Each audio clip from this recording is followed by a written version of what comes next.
Malam mahasiswa, jadi kita akan membicarakan perkembangan masa janin, susunan otot dan tulang. Dan sebenarnya di sini apa-apa yang akan kita bahas ini adalah bentuk ya. Jadi yang kita bahas adalah bentuk. Sebenarnya dalam perkembangan janin itu terjadi perubahan-perubahan Pak Ali, perubahan-perubahan biokimia, tapi yang kita bahas cuma bentuk. Dan karena bentuk, maka bentuk-bentuk itu kita beri nama, dan Anda harus memperhatikan istilah-istilah yang kemudian akan dititipkan. Ini dilihatkan bahwasanya yang kita adalah perubahan bentuk. Jadi pembahasan dimulai dengan perkembangan morfologis awal janin di masa minggu pertama dan minggu kedua sudah pembuahan. Ini sudah pembuahan. Jadi di sini tekankan pembahasan kita adalah tentang perubahan bentuk ya selama perkembangan masa janin. Pada gambar terlihat suatu zigot ya. Jadi ini adalah bangunannya. Anda lihat kursor ya. Ini adalah bangunan zigot yang pada minggu kedua sudah tertanam di endometrium. Ini adalah endometrium. Endometrium itu adalah lapisan terdalam ya dari uterus, tempat di mana awalnya zigot tertanam. Yang dimaksud dengan zigot adalah gabungan dari ovum dan sperma yang sudah bertumbuh pada hari-hari selanjutnya, dan kemudian ini bentuknya kira-kira pada minggu pertama ya. Jadi Anda lihat sini ada lapisan trofoblast. Ini semuanya berasal dari zigot ya, lapisan trofoblast dan lapisan embryoblast namanya ya. Anda perhatikan ini yang embryoblast ya, ini 3 lapis, dan kemudian di sebelah luarnya semuanya adalah disebut sebagai trofoblast. Semuanya ini berasal dari zigot. Anda perhatikan itu. Dan yang ini zigot ini embryoblast adalah disebut tadi disebut juga dengan inner cell mass dan terdiri dari 3 lapis primer namanya ya. 3 lapis primer janin. Nah, perhatikan nih kursornya. Ini adalah lapisan ectoderm namanya, ini adalah lapisan mesoderm, dan ini adalah lapisan endoderm. Dan semuanya ini disebut sebagai diskus embrional. Dan dapat saya sebutkan sini adalah ini adalah disebut sebagai ruang amnion ya. Ini adalah ruangan Yoksek ya. Di sebelah luarnya adalah ruangan selom ekstra embrional namanya. Dan ini silakan perkembangan dari sel-sel darah yang berada di daerah ekstra embrional. Pada gambar juga disediakan ada sel-sel, jadi sel-sel yang akan berkembang menjadi sel-sel darah.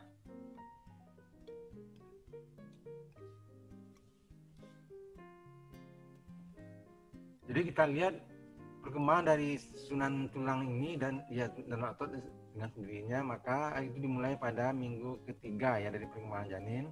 Sini kita lihat janin dari sebelah luar ya. Dalam hal ini adalah perkembangan tadi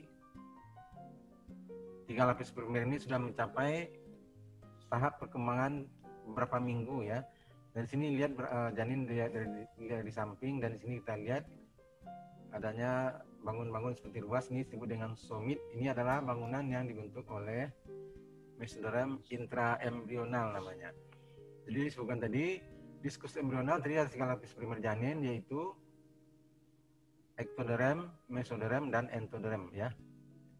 Jadi yang kita lihat ini adalah perkembangan dari mesoderm intraembrional. Dan bangunan ini dinamakan dengan somit ya.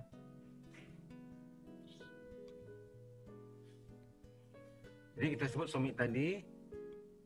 Somit itu adalah berasal dari jaringan penyambung muda ya. Dan ini tadi berkembang dari mesoderm, dan kemudian dari somitnya akan berkembang bagian-bagian yang akan membentuk kulit, membentuk otot, dan membentuk tulang. Kita lihat sini, dari somit terbentuk jaringan penyambung muda, dan jaringan penyambung muda itu disebut dengan mesenkim. Jadi dari somit ini kemudian akan berkembang bagian-bagian tadi ya, jadi otot, kulit, dan tulang. Mesenkim selanjutnya berdiferensiasi menjadi sel muda membentuk jaringan ikat, dan sel ini disebut dengan fibroblast ya. Dan kemudian ada lagi sel akan membentuk rawan disebut dengan sel chondroblast, dan membentuk tulang adalah sel osteoblast ya. Dan kemudian juga membentuk sel pembentuk otot disebut dengan sel myoblast. Dan sumit-sumit ini biasanya ya terbentuk 3 ruas tiap minggu, sehingga pada akhir minggu ke-8 sudah terbentuk 42 sumit lebih kurang.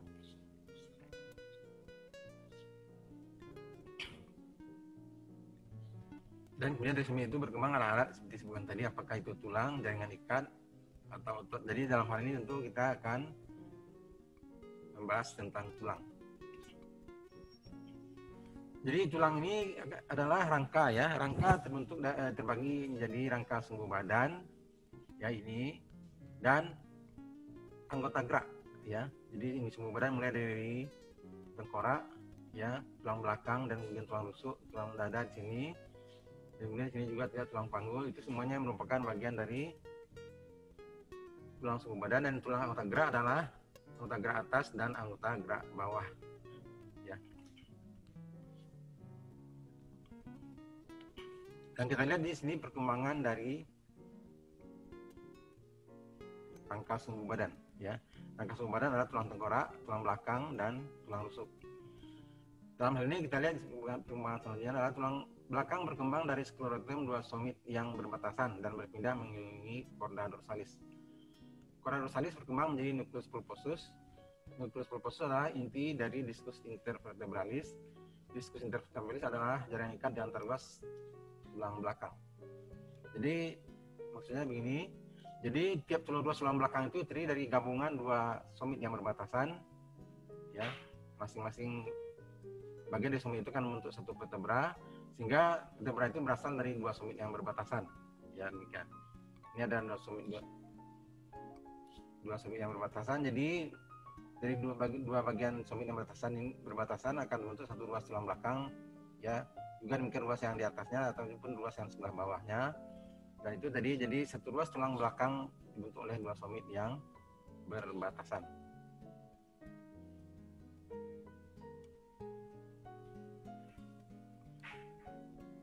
Tadi dikatakan bahwasanya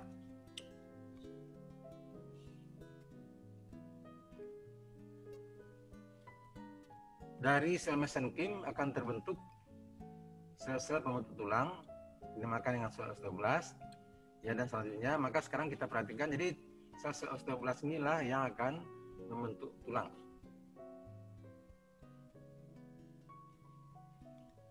Dan kemudian pembentukan tulang itu terdiri dari 2 jenis bentuk pembentukan tulang, yaitu perkembangan pembentukan tulang yang dinamakan dengan perkembangan membranosa dan pertulangan enchondral ya. Jadi kita lihat ini 2 jenis pertulangan, yaitu diferensiasi dari osteoblast. Osteoblast adalah sel pendahulu yang berkembang dari sel mesenkim dan akan berkembang membentuk bagian-bagian tulang. Osteoblast berdiferensiasi membentuk sel tulang dan matriks tulang melalui 2 proses pengulangan, yaitu pengulangan membranosa dan pertulangan enchondral.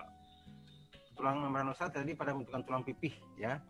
Tulang pipih maksudnya misalnya adalah tulang yang membentuk atap tengkorak.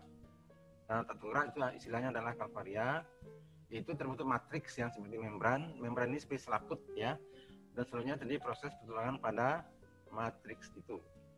Ya, pertulangan itu adalah dalam hal ini sel osteoblast akan membentuk bagian-bagian dari tulang dan juga akan membentuk zat-zat yang berada di antara sel-sel tulang.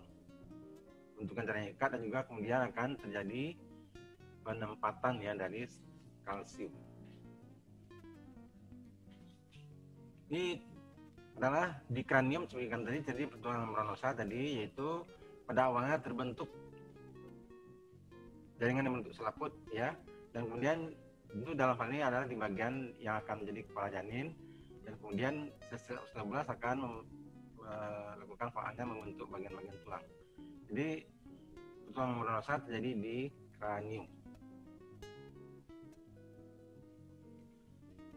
Di tulang panjang terjadi proses pertulangan disebut dengan pertulangan enchondral, yaitu lebih dulu di dalam jaringan janin itu terbentuk model seperti model dari rawan, dan kemudian pada rawan itu terjadi proses pertulangan. Dan di sini dinyatakan tulang panjang punya bagian epifisis, metafisis, dan bagian diafisis. Jadi bila kita lihat ini contohnya tulang pada orang-orang yang sudah tumbuh, maka bagian ujungnya dinamakan dengan epifisis, bagian badan tulang namakan diafisis, dan perbatasannya itu disebut dengan epifisis ya.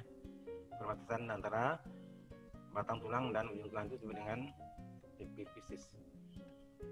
Dan dalam hal ini tulang panjang tumbuh pada metafisis. Dalam maksudnya adalah tulang ini akan bertumbuh ya di metafisis.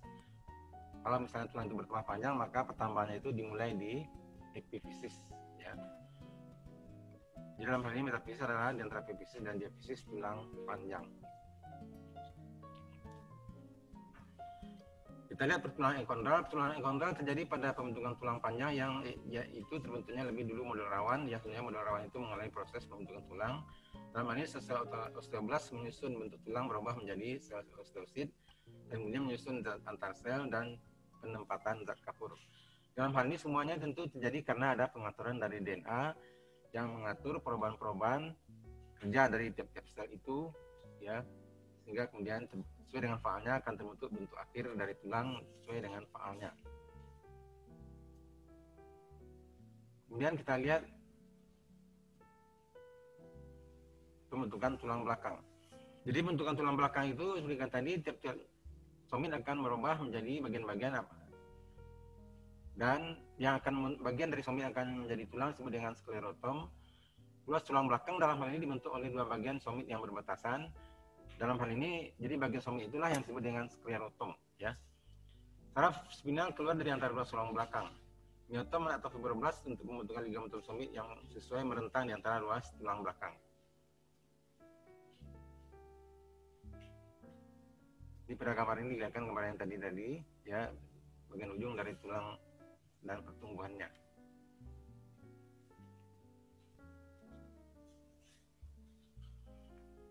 Bila pertumbuhan berjalan normal, maka akan terbentuk tulang panjang ya, sesuai dengan bagian-bagian tubuh, misalnya tulang lengan atas, lengan bawah, dan tungkai atas dan tungkai bawah.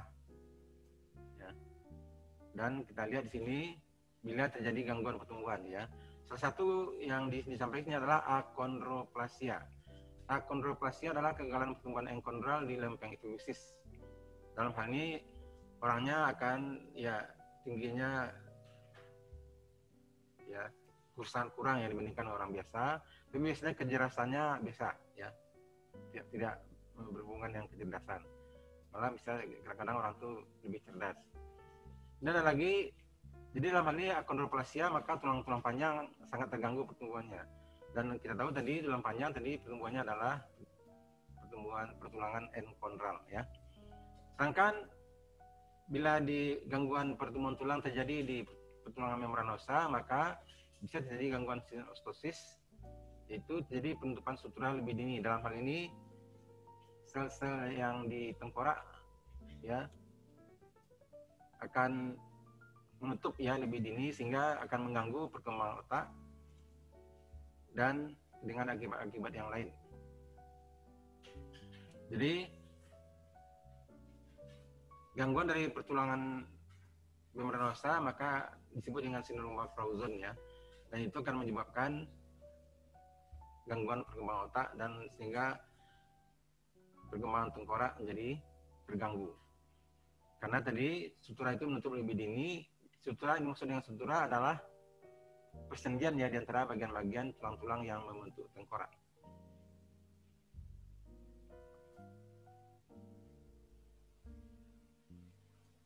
Dan ya, jadi kemudian gangguan yang lain adalah sindaktili, yaitu penyatuan beberapa jari, polidaktili, jari lebih dari biasa, kemudian clubfoot ya, tadi bentukan jari itu yang menyatu di kaki.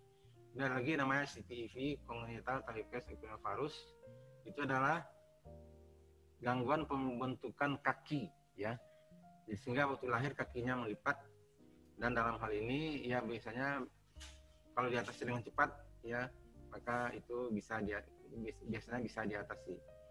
Ini spina bifida, ini adalah tulang belakang yang tidak sempurna membentuk. Ini ada lagi sila amelia, anggota gerak ya. Amelia anggota geraknya tidak ada ya, tidak terbentuk. Ini tadi tulang, sekarang kita bicarakan perkembangan otot ya. Jadi otot umumnya berkembang dari diferensiasi myoblast yang berasal dari mesoderm. sama dengan tulang, ya, maka otot juga berasal dari mesoderm. Dan kemudian kita lihat otot itu berkembang dari berbagai mioblas yang terdapat di tubuh. Di sini dicantumkan, ya, mioblas yang untuk mata disebut mioblas praotikum. Ya, jadi mioblas itu berada di sekitar mata pada masa janin. Kemudian mioblas preoksipital akan membentuk otot lidah. Dan dari mesenkim lengkung faring akan terbentuk otot-otot tertentu. Dan juga dari miotom somit akan terbentuk otot-otot dinding tubuh dan otot-otot rangka, otot anggota gerak atas dan otot anggota gerak bawah. Dari diferensiasi mesoderm dinding tubuh, ya. Jadi dinding tubuh sendiri akan bisa terbentuk otot-otot tertentu yang berada di dinding tubuh. Dari mesoderm splagnik, ya. Kemudian mesoderm lamina parietal, ya, akan membentuk otot dinding tubuh. Dari mesoderm lamina visceral akan membentuk otot polos. Otot iris itu berasal dari diferensiasi ektoderm. Yang dimaksud dengan diferensiasi adalah perubahan suatu sel menjadi sel-sel tertentu yang lebih khusus dan searah. Ya, itu yang dimaksud dengan diferensiasi. Dan dalam ini otot iris diserapi oleh serabut otot eferen visceral umum. Ini diakan sel-sel otot polos dan kemudian sel-sel otot lurik, ya.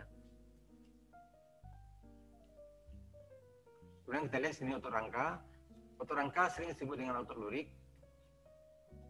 Dan otot rangka berkembang dari mioblas yang berdiferensiasi dari bagian ventral dermatom, ya, bermigrasi dengan menyertai pendahulu serabut sarafnya. Dermatom seperti yang kita sebut awal sebelum tadi. Jadi dari somit akan berkembang bagian-bagian yang akan membentuk kulit, ya, disebut dengan dermatom. Bagian-bagian yang akan menjadi tulang disebut dengan sklerotom, dan bagian-bagian yang akan menjadi otot disebut dengan miotom. Jadi dalam hal ini mioblas berdiferensiasi dari somit tadi. Beberapa miotom bergabung dengan miotom lain yang membentuk satu golongan otot diikuti dengan serabut sarafnya. Serabut saraf bergabung membentuk satu plexus yang mengurus kelompok satu otot seperti plexus brachialis yang mensarafi lengan yang terbagi menjadi fasciculus posterior, fasciculus medialis, fasciculus lateralis, dan berbagai plexus saraf yang lain. Di dalam hal ini, perkembangan otot itu diikuti oleh serabut-serabut saraf yang menserapi serabut otot itu. Demikian penjelasannya. Nah, ini sebenarnya perkembangan dari serabut-serabut saraf itu. Yang kita sebut tadi, otot yang menggerakkan mata itu berkembang dari miotom praotik. Dan otot-otot ini diserapi oleh serabut-serabut eferen somatik umum seperti nervus oculomotorius, trochlearis, dan abducens. Jadi maksudnya di sini, ya, serabut-serabut yang menggerakkan mata itu dalam ini sama dengan otot-otot yang lain, yaitu diserapi oleh serabut eferen somatik umum.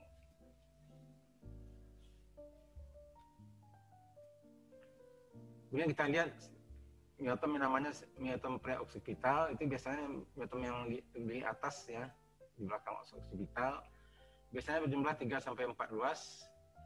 Dan miotom ini berkembang menjadi otot lidah dan diserapi oleh serabut eferen somatik umum, nervus hipoglossus.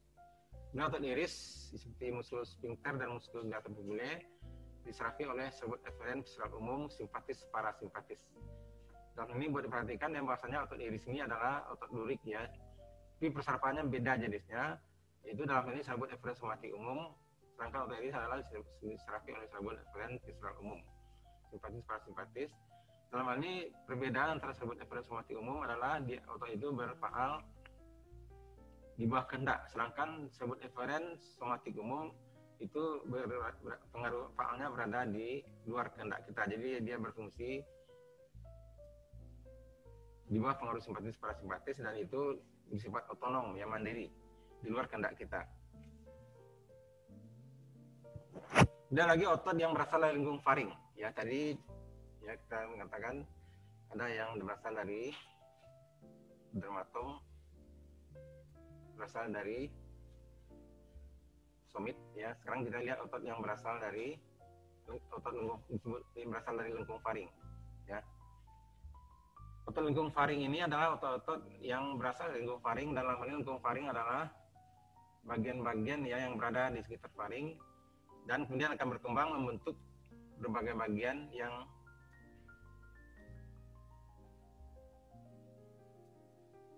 ada hubungannya dengan lengkung faring ya, dengan lengkung faring. Lengkung faring ini adalah bagian dari mesoderm yang berkembang di sekitar lengkung-lengkung aorta dan biasanya berjumlah 4 sampai 6, dan kemudian dari lengkung faring ini akan terbentuk berbagai alat ya, misalnya di sini adalah otot lurik ya yang berasal dari lengkung faring disebut. Lengkung faring ini disebutkan tadi ada berapa lengkung dan ada terdapat dari 4 sampai 6 lengkung faring dan lebih nomor ya, dari lengkung faring pertama sampai 6. Biasanya yang kelima dan keenam tidak berkembang.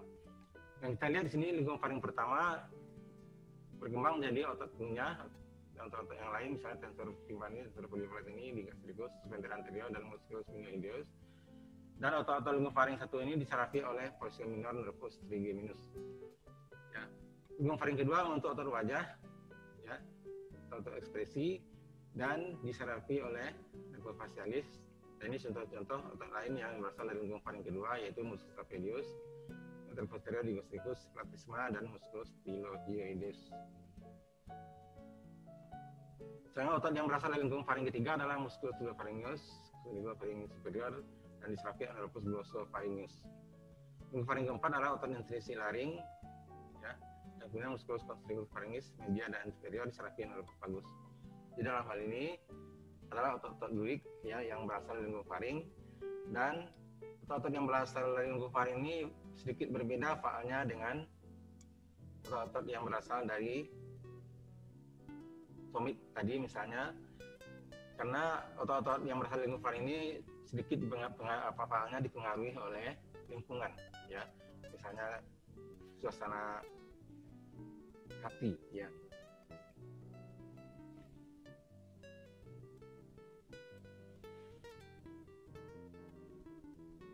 Kemudian kita lihat otot-otot yang tadi yang berasal dari somit berkembang selanjutnya. Otot-otot yang berasal dari somit ini akan berkembang menjadi otot kelompok epimer dan otot hipomer ya. Kita lihat sini somit, maka otot epimer adalah otot yang berkembang menjadi otot-otot yang berada di punggung ya. Sedangkan otot-otot hipomer adalah otot-otot yang akan berkembang menjadi dinding dari rongga badan. Ini contoh ya. Ini lihat kan.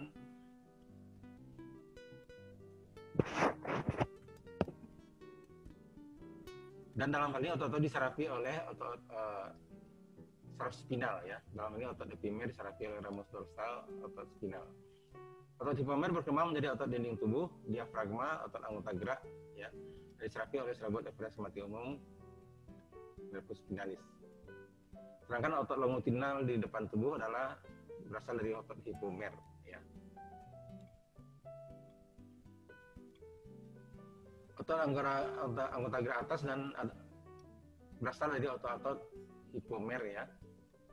Dan kemudian terbagi menjadi otot-otot epaksonis dan otot-otot hipaksonis. Di sini kan contohnya misalnya otot akan menjadi otot di anggota gerak atas, maka otot epaksonis ekstremitas superior adalah disarafi oleh serabut superior plexus brachialis. Ya, ini contoh saraf bagian atas dari otot ekstremitas superior. Otot hipaksonis disarafi oleh serabut inferior plexus brachialis, sarafnya adalah nervus lunaris, nervus medialis, dan nervus radialis.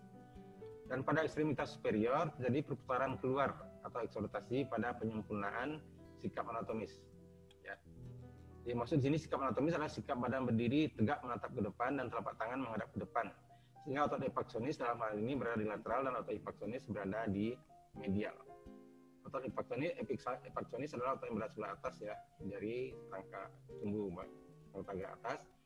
Sedangkan otot hipaksonis otot yang berada di sebelah bawah dari sumbu anggota gerak atas. Ya, jadi dalam hal ini pada penyempurnaan sikap anatomis pada perkembangan pertumbuhan maka terjadi perputaran keluar ya pada lengan dan disebut dengan eksortasi. Otot anggota gerak bawah. Otot anggota gerak bawah juga dikelompokkan menjadi otot kelompok hipaksonis dan kelompok epaksonis ya. Dan otot epaksonis ditungkai ya, dalam ini anggota gerak bawah ya, disarafi oleh serabut bagian atas plexus lumbosacralis. Plexus lumbosacralis menyambangkan saraf-saraf seperti nervus femoralis dan nervus sciaticus. Otot hipaksonis jadi dalam hal ini otot-otot yang berada di sebelah bawah dari sumbu tungkai maka otot-otot itu diserapi oleh bagian bawah plexus lumbosacralis. Contohnya adalah nervus obturatorius dan nervus sciaticus.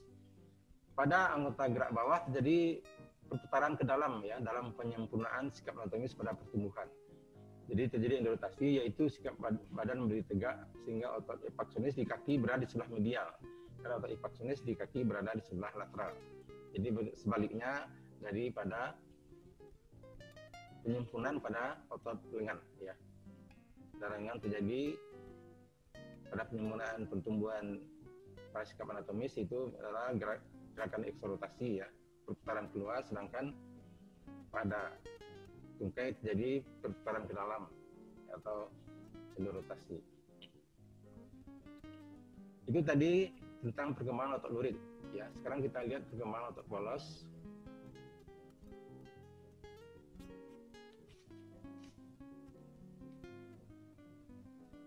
Otot polos berasal dari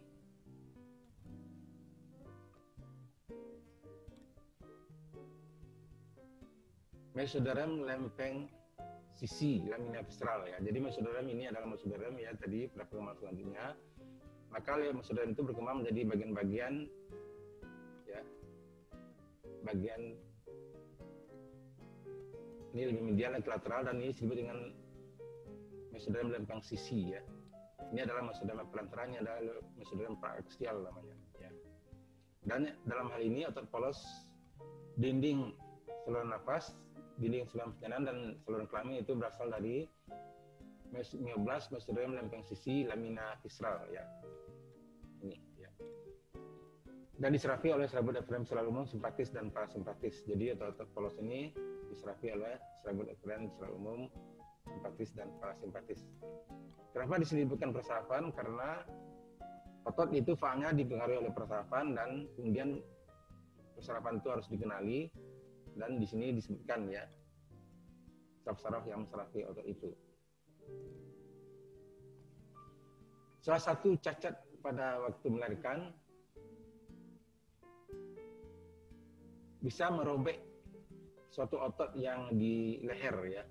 Jadi pada proses kelahiran yang sukar, salah satu cacatan bisa terjadi yaitu pada keadaan melahirkan bahu depan yang bisa menyebabkan muskulus sternocleidomastoideus robek.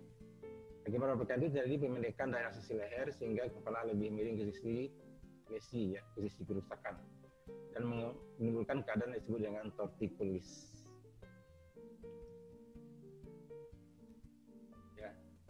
Kemudian kita lihat secara umum untuk apa pembahasan ini digunakan, antara lain itu untuk menggunakan masalah yang bisa muncul.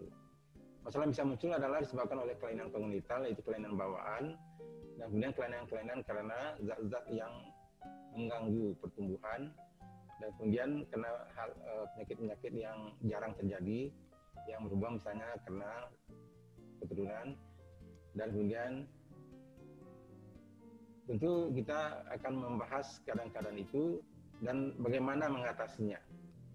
Dan dalam hal ini pada pertumbuhan tentu tidak banyak hal-hal yang bisa diatasi, dan di mana peran ya tugas medis dalam hal ini tentu biasanya dalam pencegahan ya. Kalau bisa mungkin mencegah hal-hal yang menyebabkan pertumbuhan itu terganggu.